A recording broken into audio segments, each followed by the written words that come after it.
अरहर हमारे बिहार राज्य की सबसे प्रमुख खरीफ की दलहनी फसलों में से एक है और ये बताते हुए बड़ा हर्ष होता है कि इसकी उत्पादन क्षमता हमारे बिहार राज्य में राष्ट्रीय औसत से ज़्यादा है। हालांकि इधर कुछ छोटी छोटी समस्याएं नीलगाय और अन्य इस तरह के जंगली पशुओं के कारण हुई हैं कि इसके क्षेत्रफल में थोड़ी से संकुचन देखने को मिल रहा है, लेकिन अभी भी अरहर हमारे यहाँ सबसे ज़्यादा लोकप्रिय दालों में से एक है। और ये जो मौसम आ गया है, यह मौसम इसके लिए बड़ा ही अनुकूल हो गया है कि हम अरहर की खेती करें।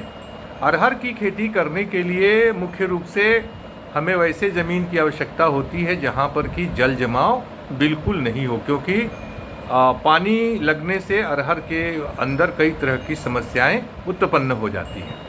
तो अच्छी तरह से जल निकास युक्त अगर भूमि है तो उसमें हम अरहर की खेती बहुत अच्छे से कर सकते हैं।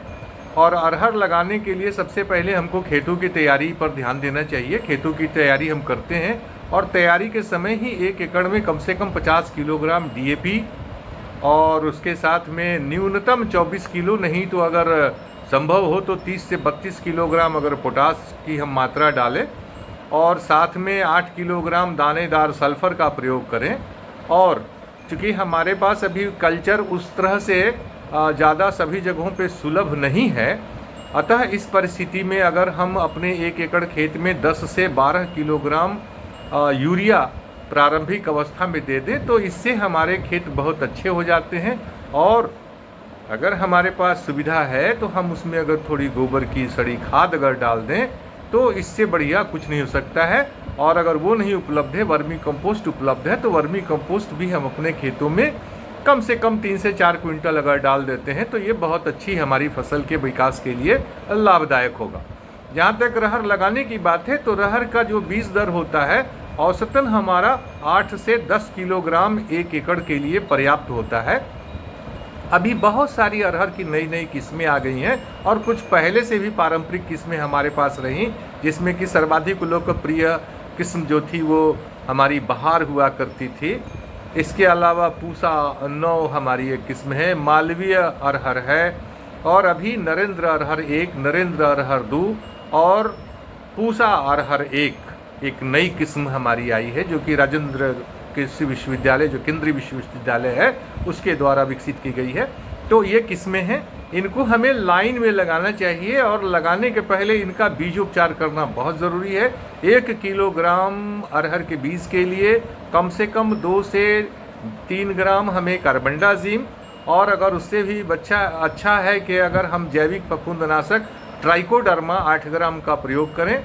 और साथ में अगर कुछ कीड़े की समस्या पहले से सूचित की गई है या हमारे पास उसकी जानकारी है तो हम उसमें 8 मिलीलीटर प्रति किलो बीज के हिसाब से क्लोरपाइरीफॉस भी हम इस्तेमाल करते हैं। इसको हम बीजोपचार के रूप में प्रयोग करते हैं।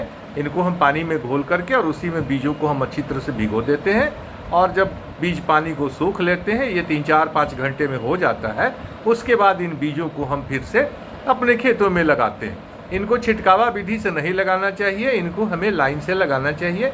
और अभी का जो मौसम है जून जुलाई में, हमें इनको मात्र 30 सेंटीमीटर की दूरी पर लगाना चाहिए।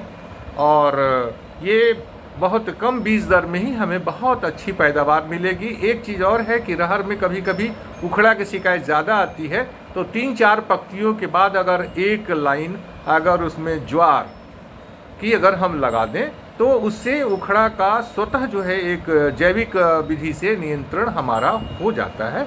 तो ये अंतर्वर्ती फसल के रूप में इसको हम लगा सकते हैं। तो ये एक बड़ी अच्छी फसल है जिसको कि हम अगर लगाते हैं तो कोई समस्या नहीं होती। और शुरुआती दौर में इसमें कोई ख़ास बीमारियां नहीं आती हैं, लेकिन हल्की फुल्की कभी कभी बीमारियां आती हैं।